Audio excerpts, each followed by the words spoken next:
ब्रह्मसूत्रम। ब्रह्मसूत्र ग्रंथ में page number 83 और 83 पेज के ऊपर से 6 नंबर की पंक्ति है। बीच में आया है तथा च एको देवः, मिला पंक्ति। तो एको देव इत्यादि श्रुति है। अब ये श्रुति का प्रमाण किस बात के लिए दिया जा रहा है? तो बताया था कल, इस तथा च इत्यादि के या एको देव इत्यादि के अवतरणिका के रूप में एक वाक्य लिखा था क्या? लिखा था ना। तो क्या है वो? एवं सह तस्य सोपाधिकस्य आत्मनः भोक्तृत्वं मिथ्या संस्कार्यत्वं च उक्त्वा। अभी तक ऊपर जो बात बताई कि सहज अर्थात देहादि तादात्म्य से युक्त जो आत्मा है, सोपाधिक आत्मा, उसमें भोक्तृत्व है। वस्तुतः देखा जाए तो आत्मा में भोक्तृत्व है नहीं है, किंतु उपाधिकृत भोक्तृत्व की प्रतीति उस सोपाधिक आत्मा में आ रही है। और संस्कार्य भी वैसा वो नहीं है, किंतु मिथ्याई संस्कार्यत्व उसमें है। ये बात बताइए। अब जो शुद्ध है अर्थात निरुपाधिक है, शोधित आत्मा है, साक्षी रूपात्मा है, उसमें तो संस्कार्यत्व भी कल्पित संस्कार्यत्व भी नहीं है, मिथ्या संस्कार्यत्व भी उसमें नहीं है। निरुपाधिक शुद्ध आत्मा में इस बात को बताने के लिए श्रुति का प्रमाण आया है, उसको पढ़ते हैं। तथा च एको देवः सर्वभूतेषु गूढ़ः सर्वव्यापी सर्वभूतांतरात्मा कर्माध्यक्षः सर्वभूतादिवासः साक्षी चेता केवलो निर्गुणश्च। ये श्रुति है। पदच्छेद करता हूँ, पदच्छेद ही वैसे कुछ नहीं विशेष। अन्वय देखिए। सर्वभूतेषु एकः देवः। सर्वभूतेषु एकः देवः। आगे गूढ़ः, आगे सरल है। अब इस श्रुति के पदों का अर्थ देखते हैं हम लोग, थोड़ा लिखेंगे। तो सर्वभूतेषु एकः प्रतीक,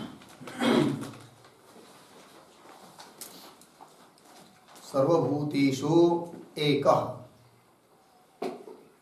बराबर, एक बराबर अद्वितीयः। अद्वितीयः। आगे प्रतीक है देवः। देव बराबर स्वप्रकाशः। स्वप्रकाशः। आगे प्रतीक है गूढ़ः। गूढ़ः बराबर स्वप्रकाशः अपि स्वप्रकाशः अपि मायावृतत्वात् मायावृतत्वात् न प्रकाशते। न प्रकाशते बराबर न अभिव्यक्तः भवति। न अभिव्यक्तः भवति। आगे प्रतीक कर्माध्यक्षः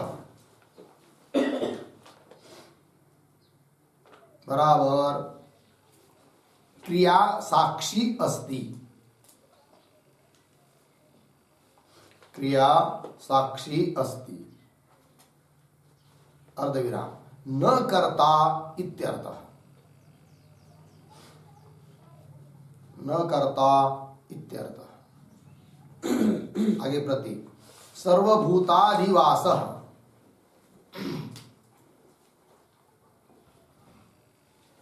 सर्वभूताधिवासः बराबर सर्वभूतानां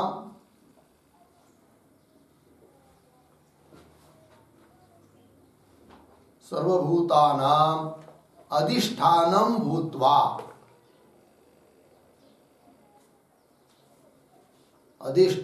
भूत्वा साक्षी इत्यर्थः। अधिष्ठानं भूत्वा साक्षी इत्यर्थः। आगे प्रतीक चेता केवलः। चेता केवलः बराबर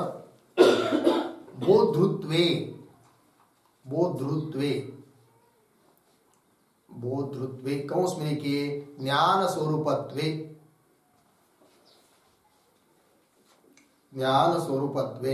कौंस बंद सती अकर्ता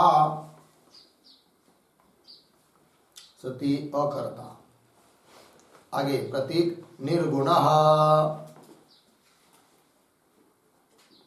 बराबर गुणरहितः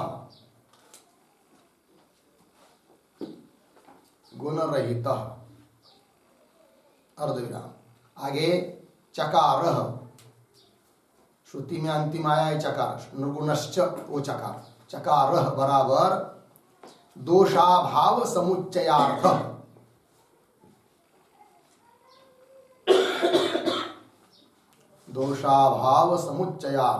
पूर्ण विराम।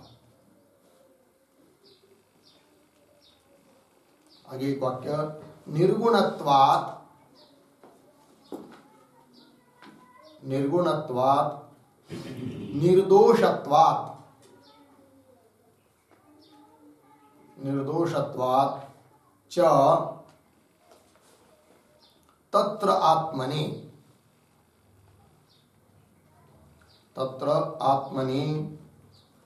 गुणः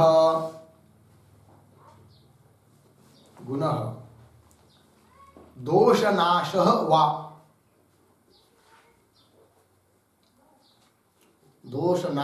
वा संस्कारः नास्ति इत्यर्थः।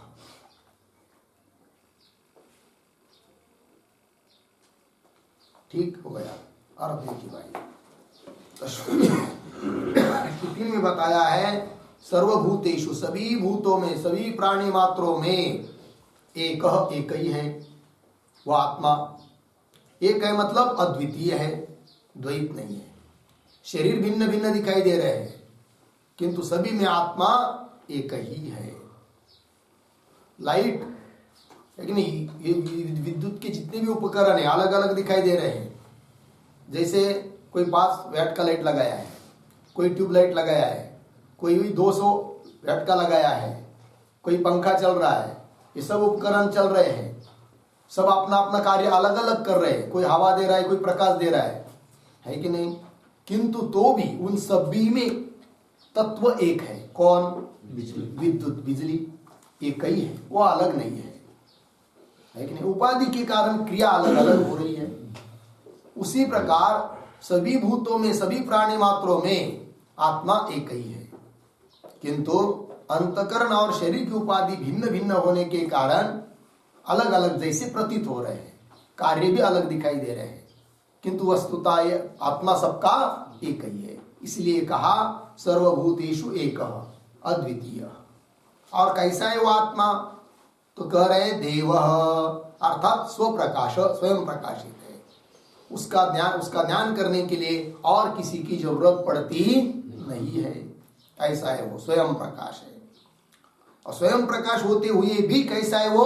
गूढ़ है, व्यापक है, सब जगह है, अपना स्वरूप ही है तो भी पता नहीं चल रहा है। यही उसकी गूढ़ता है।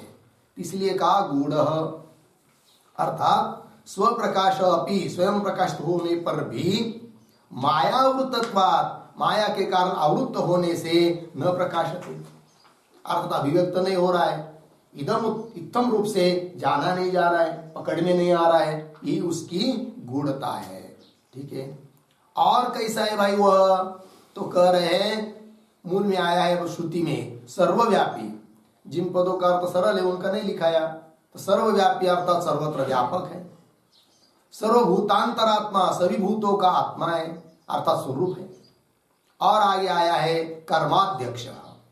कर्माध्यक्ष शब्द का अर्थ बताया क्रिया साक्षी। क्रिया साक्षी है वो, अर्थात करता नहीं है क्रिया का, केवल देखने वाला है, साक्षी है। ठीक है।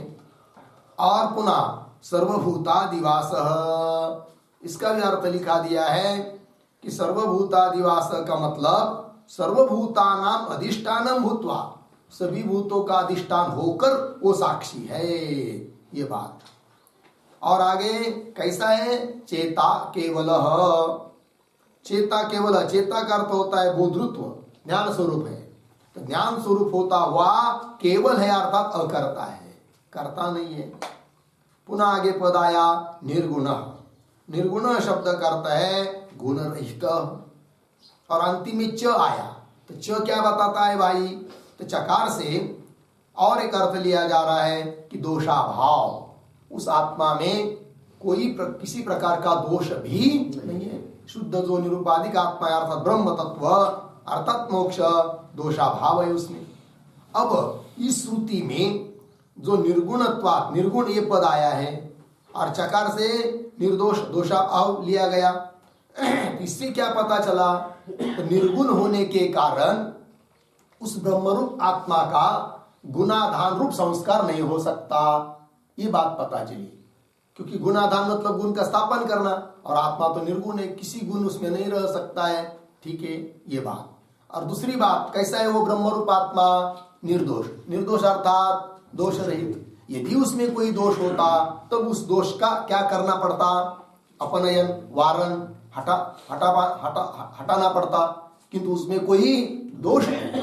अर्थात निर्दोष होने के कारण दोष अपनय, दोष का हटाना रूप संस्कार भी उसका नहीं है।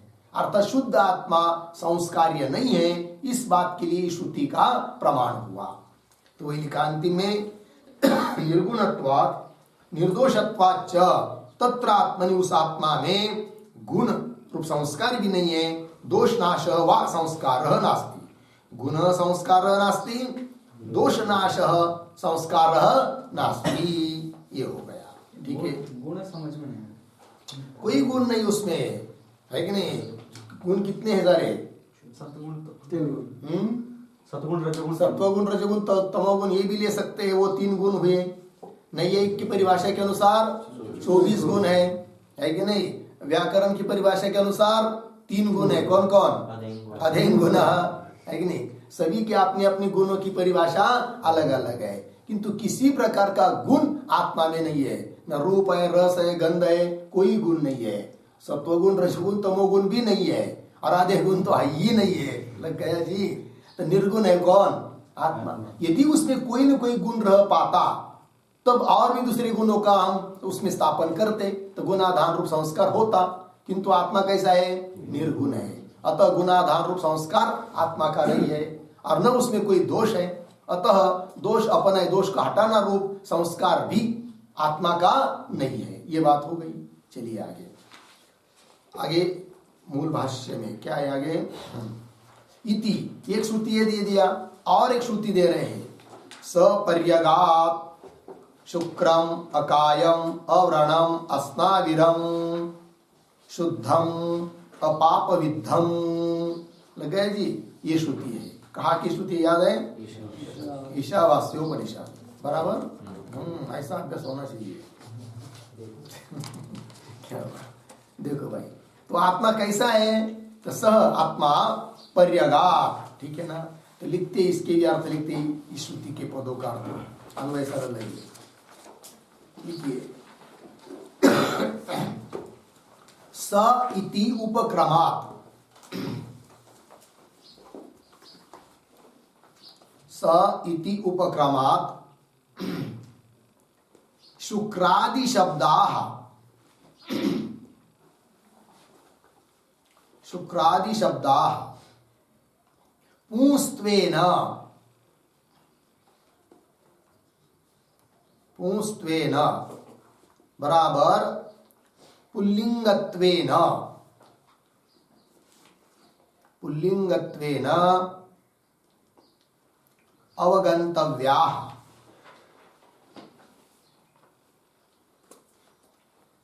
अवगंतव्याः पूर्ण विराम।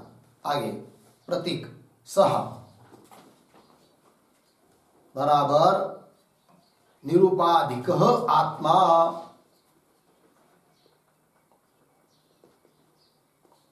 निरुपाधिक आत्मा। आगे प्रतीक है पर्यगात,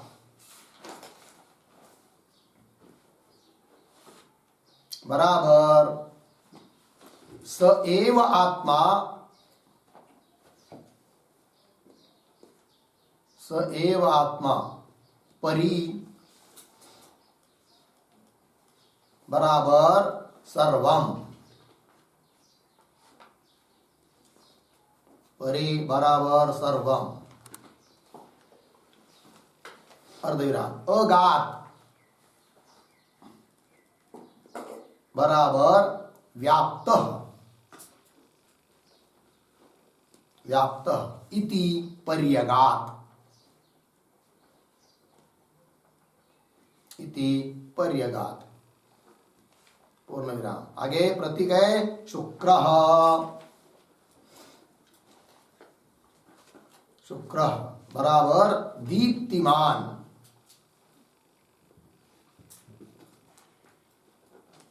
दीप्तिमान। आगे प्रतीक अकाय बराबर लिंग शरीर शून्य, लिंग शरीर शून्य। आगे प्रतीक अव्रण, अव्रण बराबर अक्षत, अक्षत। आगे प्रतीक अस्नाविरः, अस्नाविरः बराबर शिराविधुरः, शिराविधुरः।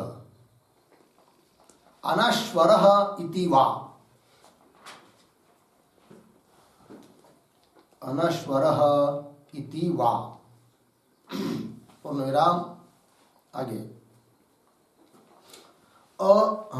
अव्रण अस्नाविर पदाभ्याम, अव्रण अस्नाविर पदाभ्याम अव्रण अस्नाविर पदाभ्याम स्थूलदेह शून्यत्वम उक्तम,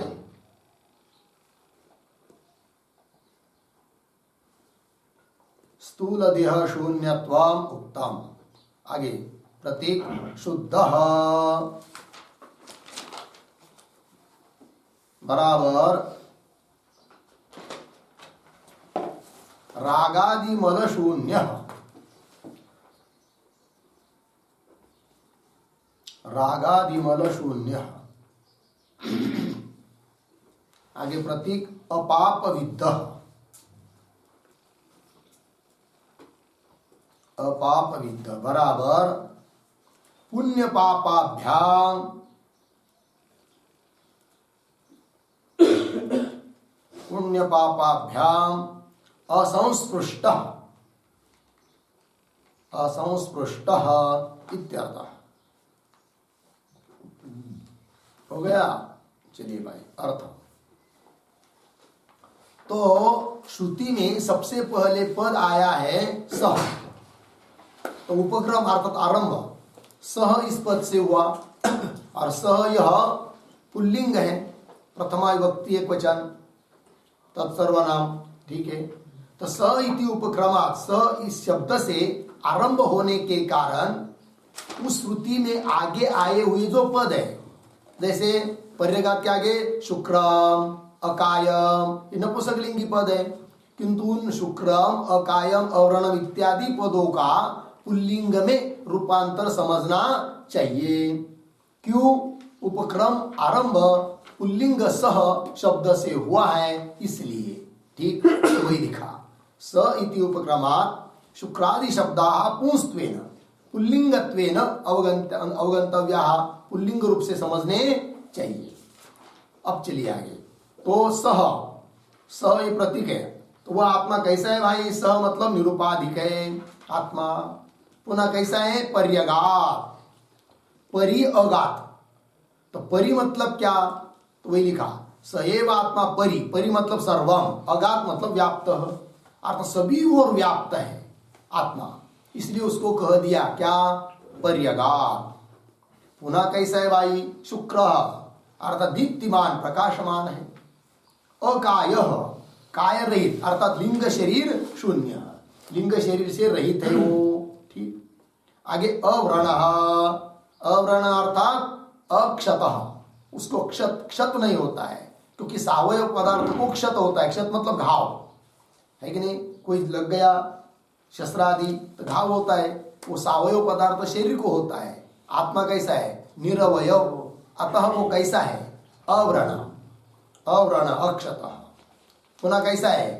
अस्नाविर, अस्नाविर का अर्थ कर दिया शिराविदुर, शिरा मतलब नाड़ी, शरीर में बहुत सारी नाड़ियां होती है, शिरा होती है, उस प्रकार आत्मा में कोई शिरा नाड़ियां नहीं है, तो शिरा विदुर। क्यों? दूसरा अर्थ कर दिया अनश्वर, आत्मा को छोड़कर सभी नश्वर नाशवान है, आत्मा मात्र अनश्वर इति। अब यहां पर ये जो दो पद आए, अकाय पद से तो लिंग शरीर ही बता दिया, फिर आगे अव्रण और अस्नाविर, ये जो दो पद आए हैं उससे क्या पता चला? किसी पता चला कि स्थूल शरीर से रहित है, क्योंकि व्रण और शिरा स्थूल शरीर में ही हो सकता है। आत्मा में न व्रण है, अव्रण है वो, और पुनः अस्नाविर है, अर्थात स्थूल शरीर रहित है। कौन? आत्मा, आत्मा रही ब्रह्म। तो अव्रण अस्नाविर पदाभ्याम स्थूल देह शून्यत्वम उक्तम, लग गया।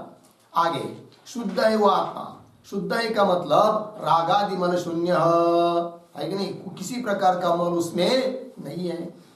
और अपाप विद्ध, अर्थात पुण्य पापाभ्याम असंस्पृष्ट, पुण्य और पाप दोनों से भी असंस्पृष्ट है, दोनों का भी उसके साथ किसी प्रकार का संबंध नहीं है, पुण्य का भी नहीं, पाप का भी नहीं। यद्यपि पद अपाप विद्ध इतना ही है, पाप का संबंध नहीं, इसका मतलब पुण्य का संबंध है, ऐसा नहीं समझना, क्योंकि एक दृष्टि से देखा जाए तो पुण्य भी क्या है? एक प्रकार से पाप ही है, क्योंकि पाप जैसा बंधन के लिए कारण है, वैसा पुण्य भी क्या? बंधन के लिए ही कारण है। अतः पाप रहित है, अर्थात पाप पुण्य से असंस्पृष्ट है, संबंध रहित है। कौन? आत्मा। तो शुद्धता बता दी है कि नहीं? तो ऐसा ऐसा जो आत्मा है, शुद्ध ब्रह्म रूप आत्मा, वो संस्कार्य नहीं हो सकता है। इस बात को पता चला इस श्रुति से भी, लग गया अर्थ? तो चलिए आगे। सपर्यगात, मूल में भाष्य में सपर्यगात शुक्रम अकायम अव्रणम अस्नाविरम शुद्धम अपाप विद्धम इति च एतौ मंत्रौ, ये दो मंत्र क्या बता रहे हैं? अनाधेय अतिशयताम नित्य शुद्धताम च ब्रह्मण दर्शयतः, है कि नहीं? और ब्रह्म भावश्च मोक्ष। तो देखो भाई, तो दर्शयतः, तो दर्शयतः का कर्ता कौन है? एतौ मंत्रौ, द्विवचन, ये दो मंत्र दिखा रहे हैं। किस बात, क्या किस बात को दिखा रहे हैं भाई? हाँ, अनधेय अतिशयताम नित्य शुद्धताम च दर्शयतः।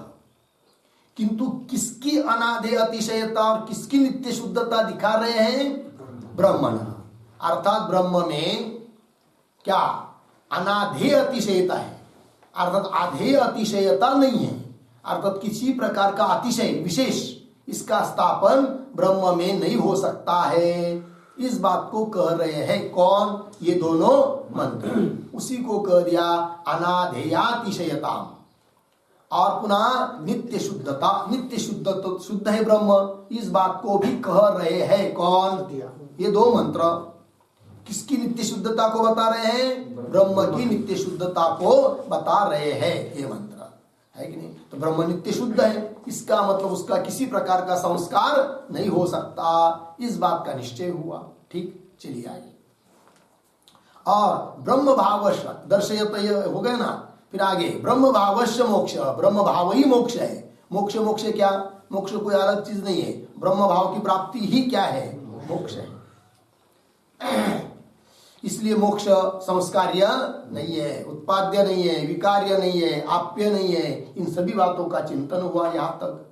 और आगे तस्मात् न संस्कार्य अपि मोक्ष, मिला पंक्ति अन्वय। तस्मात् मोक्षः, तस्मात् मोक्षः संस्कार्यः अपि न।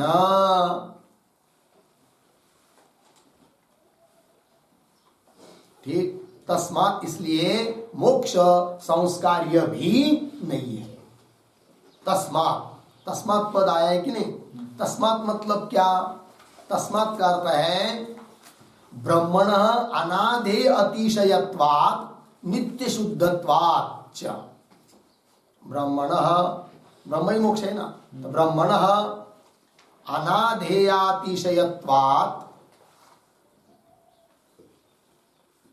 नित्य शुद्धत्वात् च।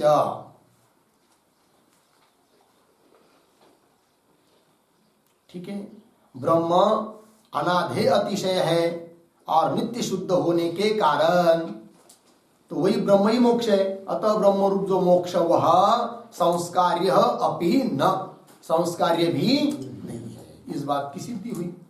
आगे आगे का वाक्य, अतः अन्यत् मोक्षम प्रति क्रियानुप्रवेश द्वारम न शक्यम केनचित् दर्शयितुम्। मिला? अन्वय करेंगे इस पंक्ति का। अतः मोक्षम प्रति, उसके पीछे अन्यत् क्रियानुप्रवेश द्वारम, क्रियानुप्रवेश द्वारम केनचित् दर्शयितुम्, केनचित् दर्शयितुम् न शक्यम। ठीक है जी, अर्थ देखिए भाई। अतः मोक्षम प्रति, मोक्ष के लिए अन्य क्रियानुप्रवेश द्वारा, है कि नहीं? मोक्ष के प्रति क्रियानुप्रवेश द्वार, क्रियानुप्रवेश द्वार का अर्थ होता है क्रिया संबंध का माध्यम। तो साध्य समझ लीजिए मोक्ष। यदि मोक्ष क्रिया साध्य होता तब उस क्रिया का मोक्ष के साथ संबंध होता, और उस क्रिया साध्य मोक्ष के में क्रिया का संबंध कराने के लिए बीच में द्वार कौन? क्रिया का फल। कौन? क्रिया का फल। तो क्रियानुप्रवेश द्वार का मतलब होता है क्रिया का फल। और वो क्रिया का फल कितने प्रकार का बताया? 4, क्योंकि 4 प्रकार की क्रिया है, उससे अतिरिक्त तो कोई क्रिया नहीं है। सभी क्रियाओं का अंतर्भाव इन 4 में ही होता है। अतः उन क्रिया का फल भी कितने प्रकार का है? 4। कौन कौन है वो 4 प्रकार का फल? उत्पाद्य, आप्य, विकार्य, संस्कार्य। ठीक है कि नहीं? ये 4 प्रकार का फल बताया। और ये 4 प्रकार का फल क्या है भाई? क्या हो सकता था? द्वार। किसके लिए? मोक्ष में क्रिया का संबंध बताने का द्वार, माध्यम। ये 4 हो सकता था, किंतु वो 4 भी नहीं, ये बात बता दी अभी तक। फिर कोई बोलेगा इन 4 से अतिरिक्त तो 5वां कोई बीच वाला द्वार मान लेंगे मोक्ष में क्रिया का संबंध जोड़ने के लिए। तो भाष्यकार भगवान कह रहे हैं इन 4 को छोड़कर अन्य कोई 5वां क्रिया का संबंध मोक्ष के साथ जोड़ने वाला बीच में द्वार अन्य कोई भी दिखा नहीं सकता है, क्योंकि 4 ही प्रकार का क्रिया का फल है, 5वां कोई है ही नहीं है।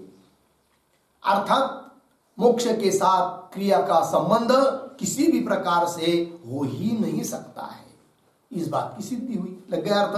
पंक्ति देखिए, अतः मोक्षम प्रति, मोक्ष के लिए अन्यत, अन्यत मतलब इन 4 को छोड़कर दूसरा अन्य 5वां क्रियानुप्रवेश द्वारम, क्रिया का फल रूप द्वार केनचित् दर्शयितुम न शक्यम, किसी के द्वारा भी दिखाया नहीं जा सकता है। लग गया अर्थ? चलिए इस पंक्ति के ऊपर थोड़ा लिखेंगे।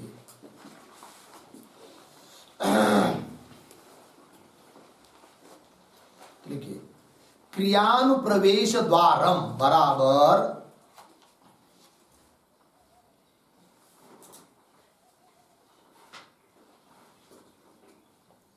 क्रियानुप्रवेश द्वारम बराबर क्रियाफलम।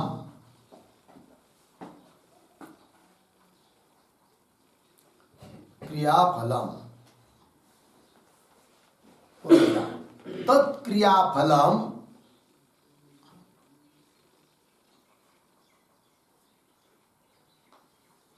तत्क्रियाफलम उत्पाद्य विकार्य आप्य संस्कार्य रूपम चतुर्विधम अस्ति। संस्कार्य रूपम चतुर्विधम अस्ति। पूर्णविराम। तत् चतुर्विधम अपि तत् चतुर्विधम अपि मोक्षस्य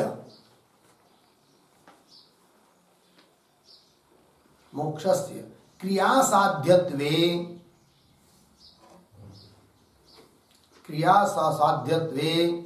द्वारम न भवति इति उक्तम्। इति उक्तम्। पूर्णविराम। ततः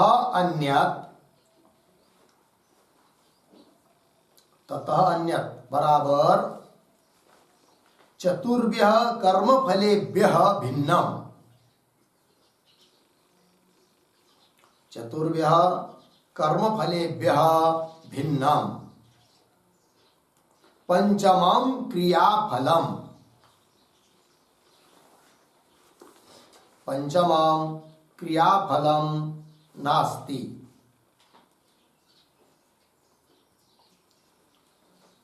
पंचमं क्रियाफलम् नास्ति। अर्धविराम। यत् मोक्षं प्रति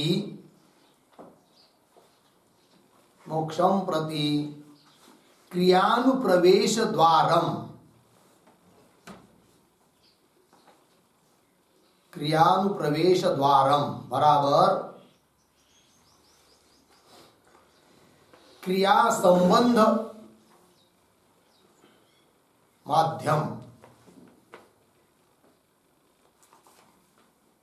क्रिया संबंध माध्यम भवेत्।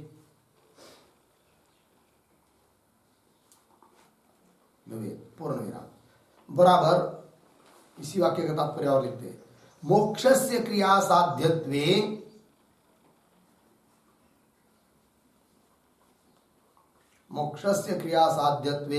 द्वारम भवेत्।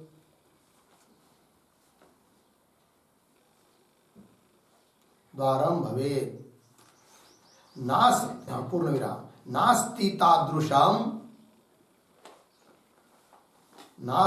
तादृशं पंचमं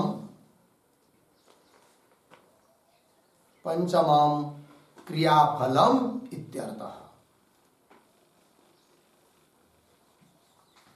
पंचमं क्रियाफलम् इत्यर्थः।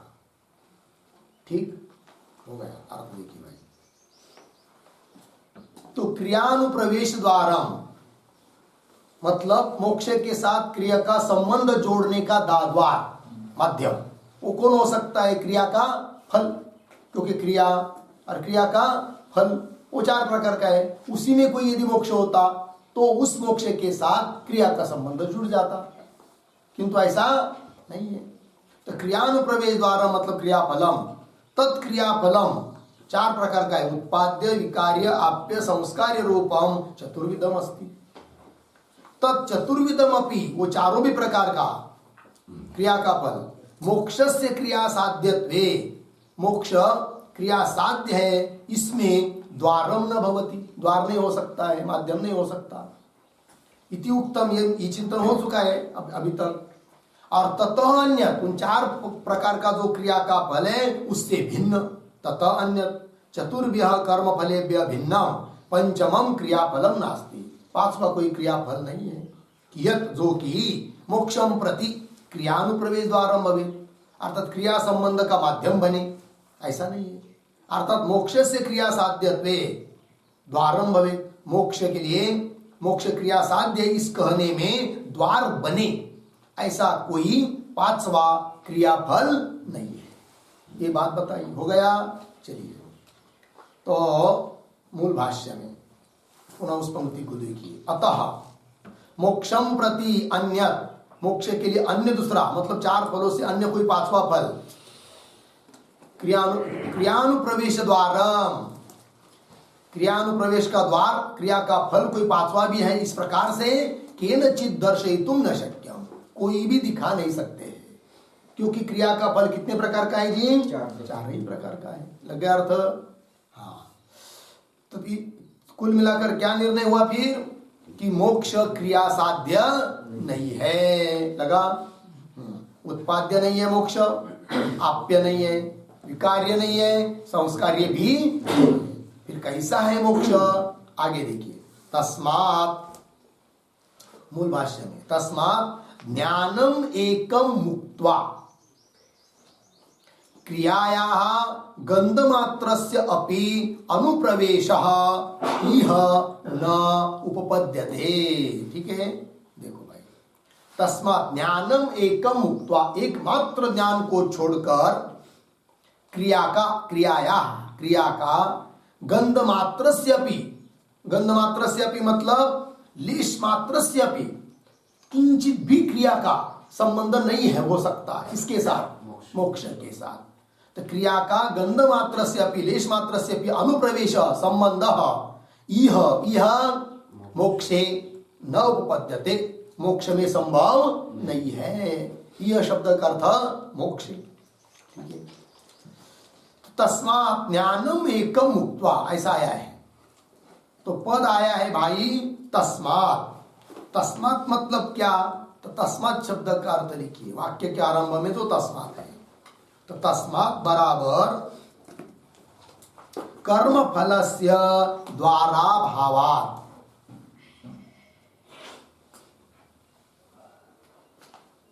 कर्म फलस्य द्वारा भावात्। ठीक है, चलो, तस्मात् मतलब कर्म का फल द्वार न हो सकने से, ज्ञानम एकम मुक्त्वा, एकमात्र ज्ञान को छोड़कर, क्रिया का गंधमात्रस्यपि, गंधमात्रस्यपि लेश मात्रस्यपि अनुप्रवेश संबंधः इह मोक्षे न उपपद्यते, उपपन्न नहीं होता है। सभी पद लग गए, अर्थ समझ में आया? चलो आगे। तो यहां तक ये बात एक पूरी हो गई भाई। कहां से शुरू हुआ था ये विषय पता है? तो बताया था यस्य तू उत्पाद्य मोक्ष, यहां से शुरू हुआ था कि कुछ लोग हाँ, कुछ लोग मोक्ष को उत्पाद्य मानते हैं, कुछ विकार्य मानते हैं, आदि आदि करके। किंतु सिद्धांत, वेदांत सिद्धांत में मोक्ष न तो उत्पाद्य है, न संस्कार्य है, न आप्य है, न विकार्य है कि नहीं? इसलिए किसी भी प्रकार का क्रिया का संबंध मोक्ष के साथ नहीं है। अर्थात मोक्ष किसी भी उपासना या कर्म आदि क्रिया से जन्य नहीं है।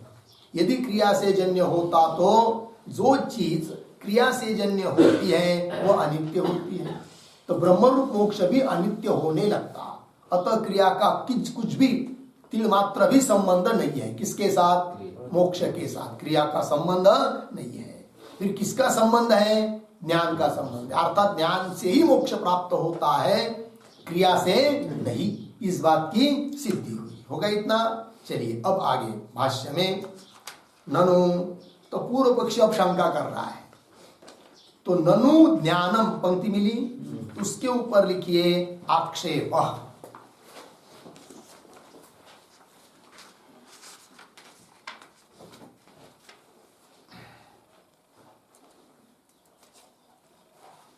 ठीक है, अब पूर्व पक्षी आक्षेप कर रहा है, शंका कर रहा है। क्या शंका कर रहा है? कितना ग्रंथ है आक्षेप ग्रंथ? तो ननो ज्ञानम नाम मानसी क्रिया, इतना ही आक्षेप ग्रंथ है भाई। फिर आगे न वैलक्षण्यात, ये उत्तर दिया जा रहा है। अतः न वैलक्षण्यात, ये जो पद आगे आ रहा है उसके ऊपर लिखिए समाधानम। न वैलक्षण्यात जो आया ना, उसके ऊपर लिखिए समाधानम।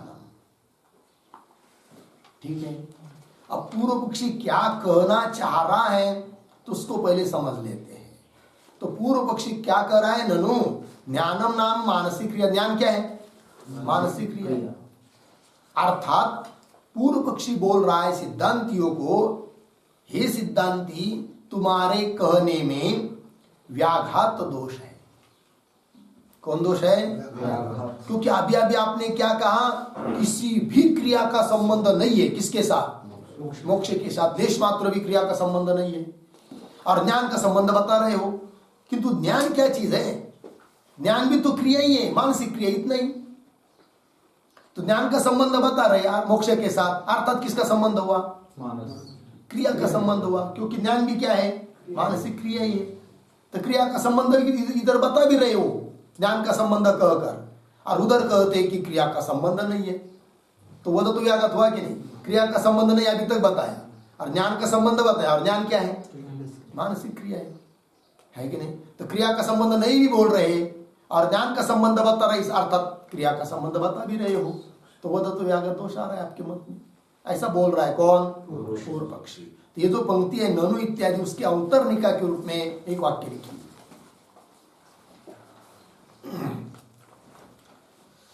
मोक्षे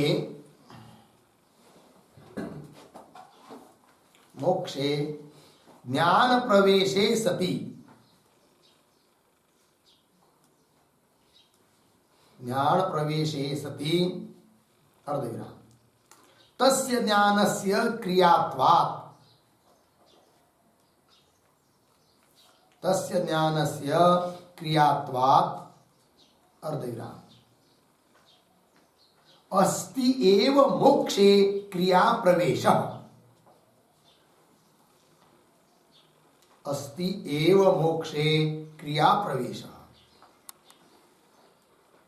पूर्ण विराम, अतः व्याघातः,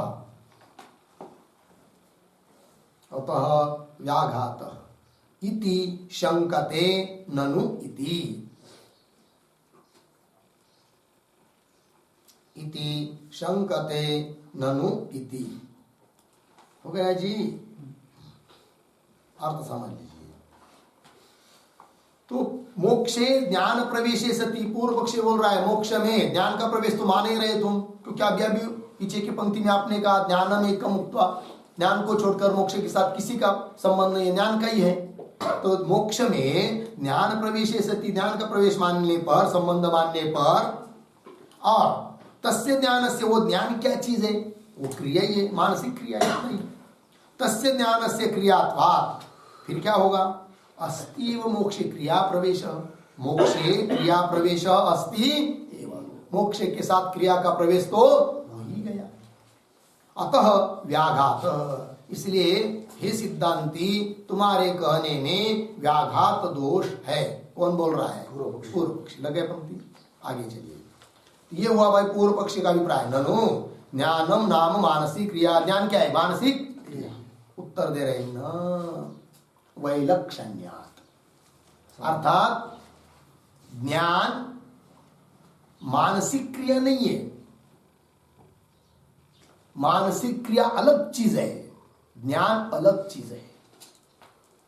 ये बता रहे कौन? सिद्धांती। मानसिक क्रिया कौन हो सकती है? तो ध्यान मानसिक क्रिया है। मानसिक क्रिया कौन? ध्यान है, ज्ञान नहीं। और ज्ञान और ध्यान में बहुत अंतर है। ज्ञान और ध्यान में क्या है? बहुत अंतर है। तो ये ज्ञान जो बताया जा रहा है वेदांत शास्त्र में, ब्रह्म ज्ञान, वो ज्ञान अलग चीज है और ध्यान अलग चीज है। मानसिक क्रिया ध्यान हो सकता है, ज्ञान नहीं। इसलिए कहा न वैलक्षण्यात्। मिला पंक्ति? वैलक्षण्यात् मतलब विलक्षण है अर्थात भिन्न है। कौन? ज्ञान। किससे? क्रिया से। मानसिक क्रिया से। मानसिक क्रिया अलग चीज है, मानसिक क्रिया से विलक्षण है कौन? ज्ञान। ठीक है ना? तो चलो, तो ये जो न वैलक्षण्य पद आया है उत्तर में, उसके उत्तर निकाय के रूप में एक वाक्य, मानसम अपि ज्ञानम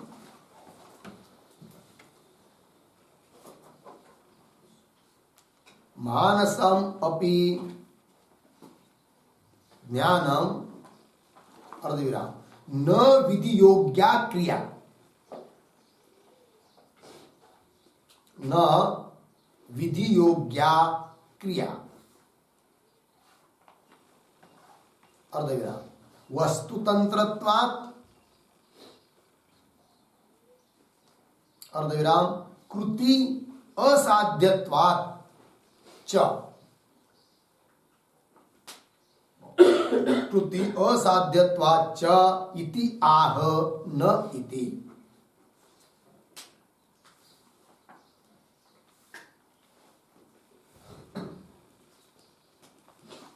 त्याह न इति हो गया जी। चलिए भाई, तो मानसम अपि ज्ञान, ज्ञान मानस है, बात सही, तो भी न विधि योग्य क्रिया, विधि योग्य क्रिया विधान करने योग्य जो क्रिया होती है वह ज्ञान नहीं है। न विधि योग्य क्रिया, क्यों? हेतु दिया वस्तुतंत्रत्व। ज्ञान कैसा है? वस्तुतंत्र है। और पुनः कैसा है?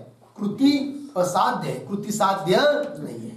क्रिया जो होती है वो कृति साध्य होती है और वस्तुतंत्र नहीं होती है। ज्ञान वस्तुतंत्र है। ठीक है जी, वस्तु के अधीन है, वस्तुजन्य है। कौन? ज्ञान। वैसी क्रिया नहीं है। कैसे? वो स्पष्ट होगा आगे। तो चलिए, वस्तुतंत्रत्वात् कृति असाध्यत्वात् च इति आह न इति। मिला?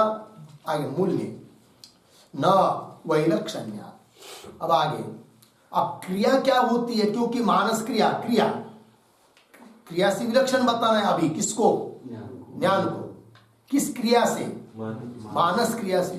तो मानस क्रिया से ज्ञान विलक्षण है, इस बात को कह रहे हैं आगे।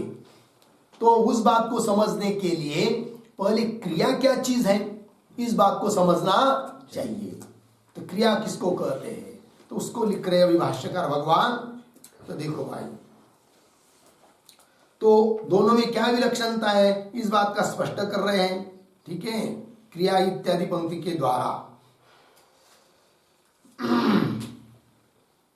तो ध्यान क्रिया से विलक्षण ज्ञान है, इस बात को समझने के लिए पहले क्रिया को बता रहे। पंक्ति देखिए, क्रिया ही नाम सा यत्र वस्तु स्वरूप निरपेक्षा एव चोद्यते। अर्धविराम पुरुष चित्त व्यापाराधीना च, उसको कहती क्रिया। ठीक है जी, अर्थ समझिए। क्रिया ही नाम, क्रिया मतलब क्या? तो सा क्रिया कौन? कि यत्र वस्तु स्वरूप निरपेक्षा एवं, वस्तु के स्वरूप की अपेक्षा न करके ही चोद्यते। चोद्यते पद आया है। चोद्यते मतलब क्या? तो चोद्यते का अर्थ लिखिए, क्रिया का लक्षण ही लिखा देते चोद्यते के साथ साथ। लिखिए, यत्र विषय वस्तु अनपेक्षत्वे, विषय वस्तु अनपेक्षत्वे। तो कौस में लिखिए, विषय वस्तु अजन्यत्वे।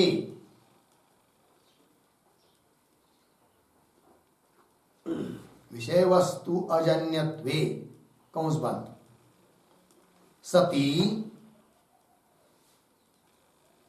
कृति साध्यत्वम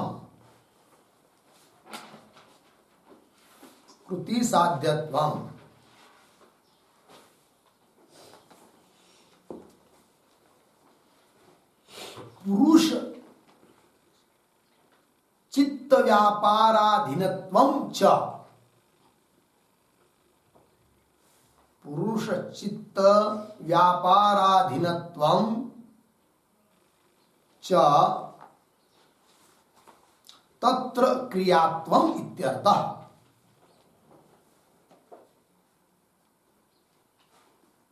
तत्र क्रियात्वम इत्यर्थः। पूर्ण विराम। आगे चोद्यते बराबर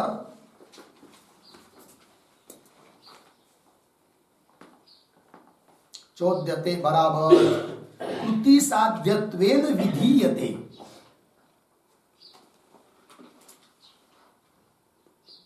कृति साध्यत्वेन विधीयते।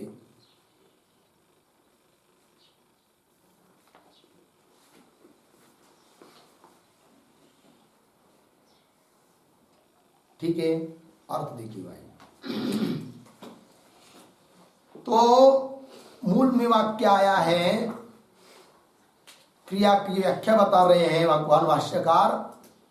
क्रिया ही नाम सा, क्रिया उसको कहते हैं कि यत्र वस्तु निरपेक्षा एवं चोद्यते, वस्तु की अपेक्षा न करके ही विधान किया जा रहा है और पुरुष चित्त के व्यापार के अधीन है। ठीक है, उसको कहते हैं क्या? क्रिया। तो उसका लक्षण कर दिया हम लोगों ने, लिखा कि यत्र विषय वस्तु अनपेक्षत्व, विषय वस्तु की अपेक्षा नहीं। विषय वस्तु मतलब उस जो विषय है उस वस्तु की अपेक्षा नहीं है, अर्थात वस्तु जन्य नहीं है, ये उसका मतलब। तो वही लिखा विषय वस्तु अजन्यत्वे सति। और पुनः कृति साध्य हो, कृति साध्यत्वम, और पुनः पुरुष चित्त व्यापाराधीन हो, उसको कहते हैं क्या? क्रिया। क्रिया बताते समय ये तीन बात बहुत महत्व की है। विषय वस्तु अनपेक्षत्व एक, दूसरा कृति साध्यत्व दोन, और पुरुष चित्त व्यापाराधीन अर्थात पुरुष व्यापाराधीन, पुरुष तंत्र थोड़े में पुरुष तंत्र हो, उसको कहते हैं क्या? क्रिया। ठीक है ना। यहां पर पद आया पुरुष चित्त व्यापाराधीना, मतलब क्या? तो उसको लिखिए वाक्य। क्रिया और मानसिक क्रिया, ध्यान और ज्ञान में स्पष्टता हो जाएगी। और लिखिए पुरुष चित्त व्यापाराधीना पद आया कि नहीं? लिखिए, उसका अर्थ है पुरुष संकल्पाधीना।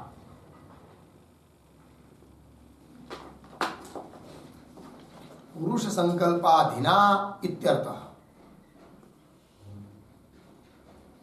पूर्ण विराम। पुरुष चित्तस्य व्यापारः, आगे और स्पष्ट, पुरुष चित्तस्य व्यापारः, पुरुष चित्तस्य व्यापारः इच्छा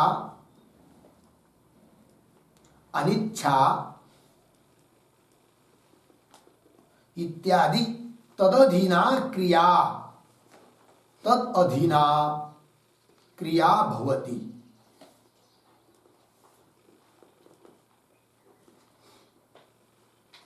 तदधीना क्रिया भवति।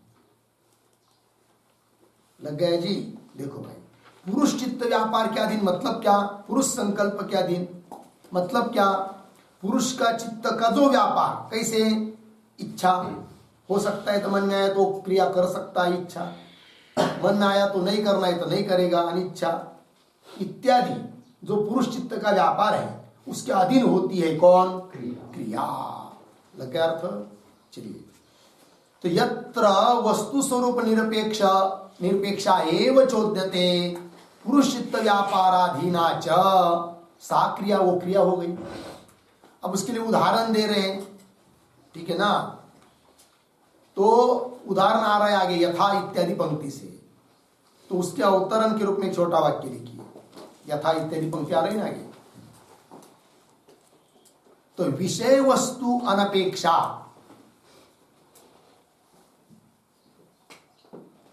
विषय वस्तु अनपेक्षा, कंस में लिखिए विषय वस्तु अजन्या किंवा विषय अजन्या, विषयाजन्या, विषय अजन्या कंस बंद। आगे कृति साध्या च, कृति साध्या च क्रिया इत्यत्र दृष्टान्तम आह, इत्यत्र दृष्टान्तम आह यथा इति। ठीक, देखो भैया क्रिया क्या होती है, विषय वस्तु की अनपेक्ष होती है, अर्थात विषय से अजन्य होती है, और कृति साध्य होती है क्रिया।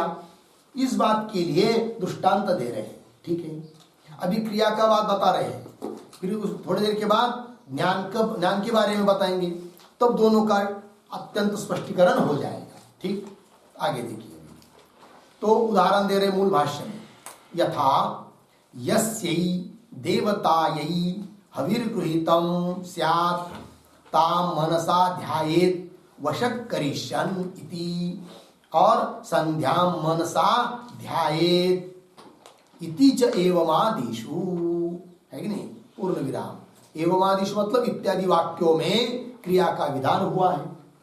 तो उदाहरण दे दिया, तो क्या उदाहरण दिया, यस्यै देवतायै, जिस देवता के लिए हविर गृहीतम, अध्वर्यु व्यक्ति ने हवि का ग्रहण किया है कि नहीं, फिर होता क्या करेगा, ताम, उस देवता का मनसा ध्याये, कैसे, वशट करिशन, वशट इस शब्द का उच्चारण करता हुआ होता मन से उस देवता का क्या करेगा, ध्यान करता है, स्मरण कर, ध्यान करता है। ठीक है, और संध्या मनसा ध्याये, संध्या मतलब संध्या देवता, उसको भी मन से ध्यान करे, इत्यादि वाक्यों में बताया है। इत्यादि वाक्यों में कौन चीज बताया है कि क्रिया का विधान इन वाक्यों में हुआ है, क्रिया। ठीक है जी, देखिए, तो ये जो वाक्य आया है ना, इसमें कुछ पद और लेने पड़ते हैं, तब वाक्य पूरा होता है श्रुति का। तो यस्य देवता, ये जो वाक्य आया है उसके ऊपर लिखिए एक वाक्य, तो पूरा बात पता चलेगा अर्थ। लिखिए यस्य देवतायै,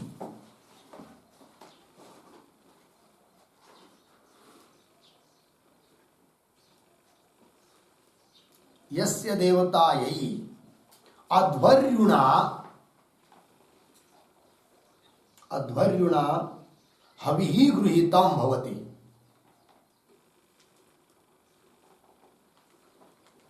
हविः गृहीतं भवति, पूर्ण विराम,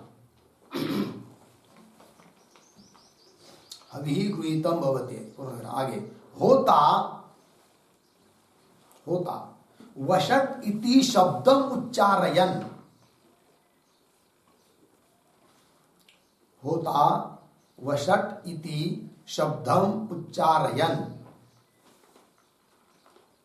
आगे ताम, ताम प्रतीक है, ताम बराबर देवताम, ताम बराबर देवताम मनसा ध्यायेत् इति, मनसा ध्यायेत् इति, पूर्ण विराम। आगे संध्याम देवताम, संध्याम देवताम मनसा ध्यायेत्,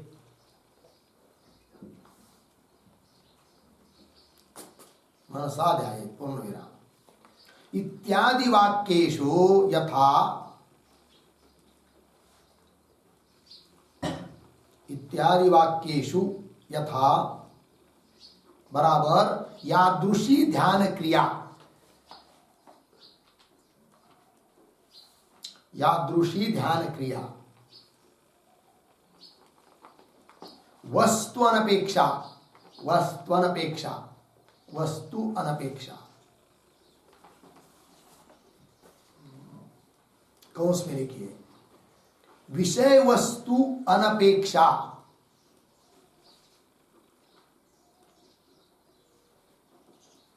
विषय वस्तु अनपेक्षा बराबर विषय अजन्या।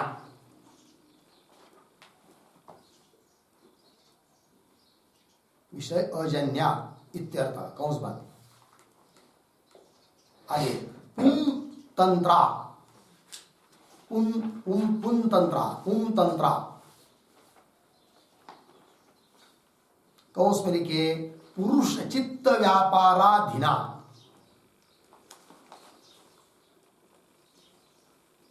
पुरुष चित्त व्यापाराधीना कंस बंद च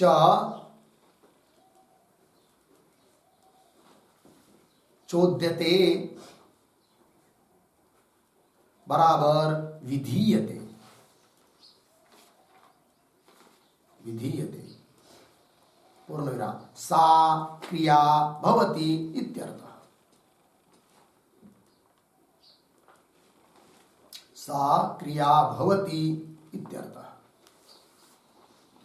ठीक, चलिए भाई अर्थ।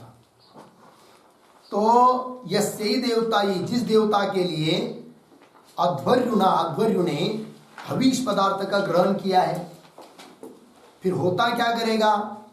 होता वषट इति शब्दम उच्चारण, वषट स्वाहा आदि कुछ शब्दों का उच्चारण मंत्र के साथ करना पड़ता है। तो वषट इति शब्दम उच्चारण करता हुआ ताम देवताम मनसा ध्यायेत्, है कि नहीं? हविष पदार्थ देना है, वषट शब्द का उच्चारण करना है और करते करते मन से उस देवता का क्या करना है? ध्यान करना है। और संध्याम देवता मनसा ध्यायेत्, संध्या नामक जो देवता है उसका भी मन से ध्यान करे। इत्यादि वाक्यों में कौन चीज बताई?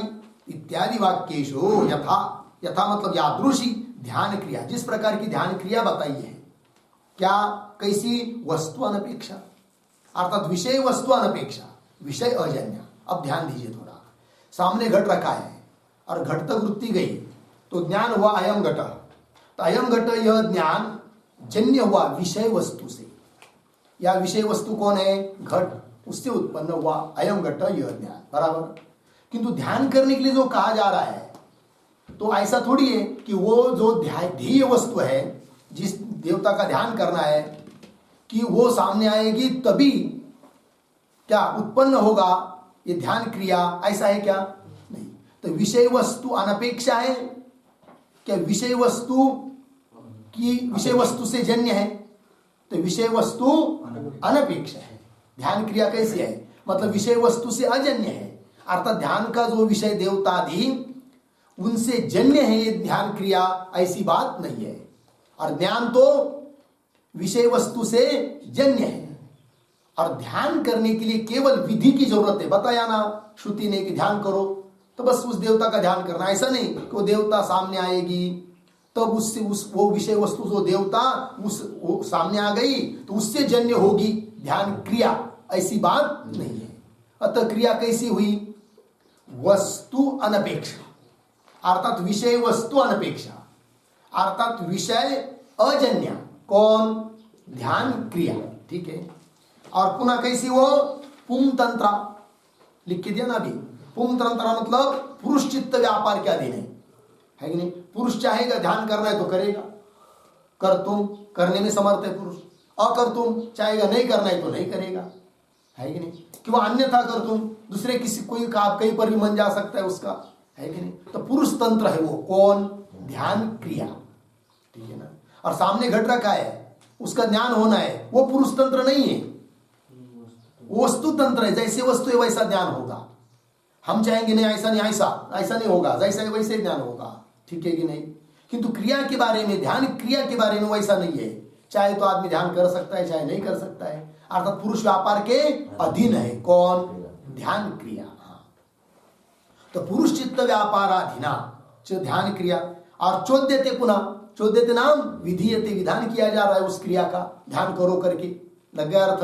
हाँ, वैसा ज्ञान का विधान नहीं होता है कि नहीं? सामने घट रखा है, वृत्ति गई तो ज्ञान होगा ही, ऐसा नहीं है कोई कहेगा भाई ज्ञान करो तभी ज्ञान होगा, ऐसी बात नहीं है। अर्थात ज्ञान विधेय नहीं है और ध्यान विधेय है, ध्यान रूप क्रिया विधेय है। तो दोनों में अंतर समझ में आ रहा है कि नहीं? हाँ, तो चलिए भाई, तो चोद्यते नाम विधीयते सा क्रिया भवती, इसको कहते हैं क्या? क्रिया, जो कि इन मंत्रों में भी बताई है।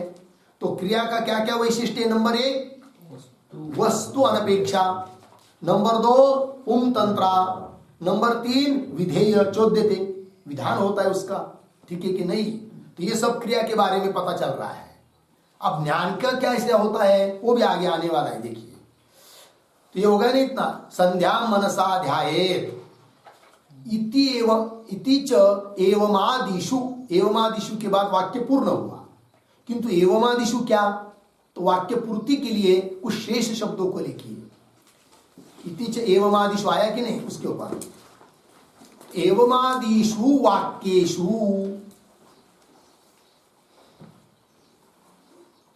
एवमादिषु वाक्येषु मतलब इत्यादि वाक्यों में, एवमादिषु वाक्येषु क्रियायाः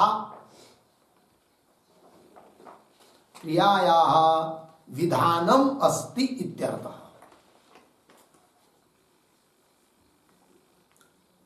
क्रियायाः विधानम अस्ति इत्यर्थः हो गया। इत्यादि वाक्यों में क्रिया का विधान है, ये बात बताई, ठीक है। अब आगे चलिए, तो आगे भाष्य में ध्यानम, बराबर, ध्यानम चिंतनम, ध्यानम का ही अर्थ कर दिया चिंतनम, यद्यपि मानसम तथापि पुरुषेण कर्तुम अकर्तुम अन्यथा वा कर्तुम शक्यम, क्यों? पुरुष तंत्रत्वात्, हो गए जी, यहां तक हुआ। फिर ज्ञानम, तो ज्ञान के बारे में आगे बता रहे हैं। तो अब इस पंक्ति को देखिए, ध्यानम लगा इतना, तो ध्यानम मतलब उसके पूर्व में अवतरणिका के रूप में एक वाक्य,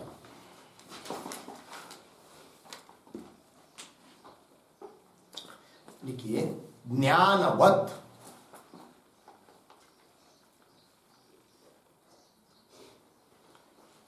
मानसत्वात्, मानसत्वात् ध्यानम अपि,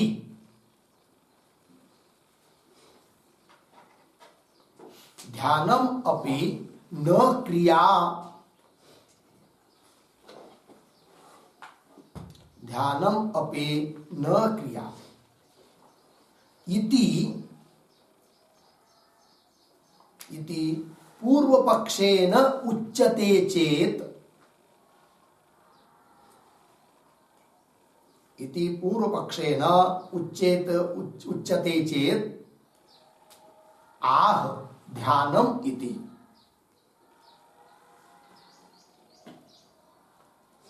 आह ध्यानम इति मतलब क्या? ध्यान, पूर्व पक्षी क्या बोलना चाह रहा है अभी पता है? तो अभी तक क्या सिद्ध करके दिखाया कि ध्यान क्या है? एक प्रकार की क्रिया है। किंतु पूर्व पक्षी बोल रहा है कि ज्ञानवत मानसत्व, ज्ञान कैसा है भाई? मानस है, उस प्रकार ध्यान भी कैसा है? मानस है, दोनों मानस है। किंतु हे सिद्धांती, तुम ज्ञान मानस होने पर भी उसको क्रिया नहीं मानते, बराबर है कि नहीं? ज्ञान क्रिया नहीं है। उस प्रकार मानस होने के कारण, ध्यान भी मानस है, तो मानस होने के कारण ध्यान को भी क्रिया मत मानो। कौन बोलेगा? पूर्व पक्षी। जैसे ज्ञान भी मानस है, ध्यान भी मानस है, किंतु ज्ञान को जैसे तुम क्रिया नहीं समझते, वैसे ध्यान को भी क्या मत करो? क्रिया मत बोलो। ऐसा यदि पूर्व पक्षी कहता है तो उसका उत्तर दे रहे ध्यानम इत्यादि पंक्ति से। मतलब सिद्धांति कहेंगे अरे बाबा ऐसा नहीं है, ध्यान क्रिया ही है और ज्ञान क्रिया नहीं है, ऐसा कहने कहेंगे। तो क्या लिखा? ज्ञानवत मानसत्वात्, मानस होने से, ज्ञान जैसा मानस है उस प्रकार मानस होने से ध्यानमपि न क्रिया, ध्यान भी क्रिया नहीं है। इस प्रकार पूर्व पक्षी यदि बोलेगा तो उसका उत्तर दे रहे किस पंक्ति से? ध्यानम इत्यादि पंक्ति से। लगा? तो ध्यानम, ध्यानम अर्थात चिंतनम, यद्यपि मानसम, ध्यान यद्यपि मानस, ये बात हमको मान्य है। कौन कह रहे? सिद्धांती। मानस है, ध्यान भी। तथापि, तथापि, तथापि मतलब क्या? तो तथापि के ऊपर शेष करके 2-3 शब्द लिखिए। तथापि क्रिया एव इति शेषः।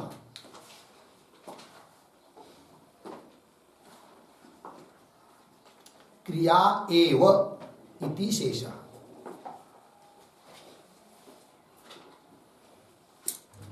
तथापि क्रिया एव इति शेषः। तो क्या अर्थ हुआ फिर?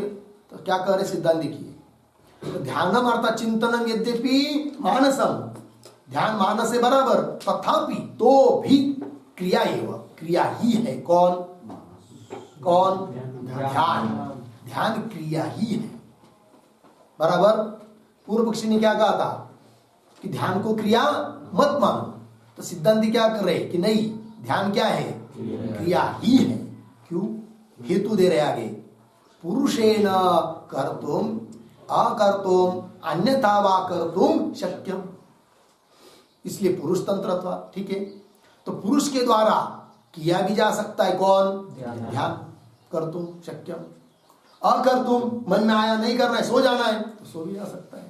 अकर्तुम शक्यम। क्यों? अन्यथा, अन्य प्रकार से भी कर सकते है कि नहीं? कह दिया कि शालिग्राम है, इसके ऊपर विष्णु का ध्यान करो, और मन में आया कि नहीं नहीं विष्णु का नहीं करेंगे, हम राम का करेंगे, तो अन्यथा भी कर सकता है। लग गया कि नहीं? तो पुरुष व्यापाराधीन हुआ कि नहीं? अतः वो क्या है? क्रिया ही है। ज्ञान होता तो उसमें ये बात नहीं चलती, कर तुम अकर तुम अन्यथा वा कर तुम, ऐसा नहीं चलता है कि नहीं? पुरुष व्यापार के अधीन नहीं होता है। जैसी वस्तु है वैसे ही ज्ञान होगा। सामने पुस्तक रखा है तो ये पुस्तक है, ऐसा ही ज्ञान होगा। ये थोड़ी होगा कि घटे करके, है कि नहीं? उसमें कर तुम अकर तुम अन्यथा कर तुम, ये बात नहीं चलती है। लग गया अर्थ? इसलिए ध्यान क्या है? क्रिया ही है, किंतु ज्ञान क्रिया नहीं है। चलिए, तथापि क्रिया ये हो गया। पुरुषेण कर्तुम अकर्तुम अन्यथा वा कर्तुम शक्यम। क्यों? पुरुष तंत्रत्वा। पुरुष तंत्र होता है कौन? ध्यान। अतः ध्यान क्या है? क्रिया है, और ज्ञान क्रिया नहीं है। तो ये अभी तक बताया ध्यान के बारे में, मानस क्रिया के बारे में। ठीक है, अब ज्ञान क्रिया नहीं है, ज्ञान एक अलग चीज है। तो क्या है वो ज्ञान? तो उस ज्ञान के बारे में आगे लिख रहे, ज्ञानम तो प्रमाण जन्यम इत्यादि, किंतु उसका विचार हम लोग करेंगे। ठीक। ओम पूर्णमदः पूर्णमिदं पूर्णात् पूर्णमुदच्यते पूर्णस्य पूर्णमादाय पूर्णमेवावशिष्यते। ओम शांति शांति शांति।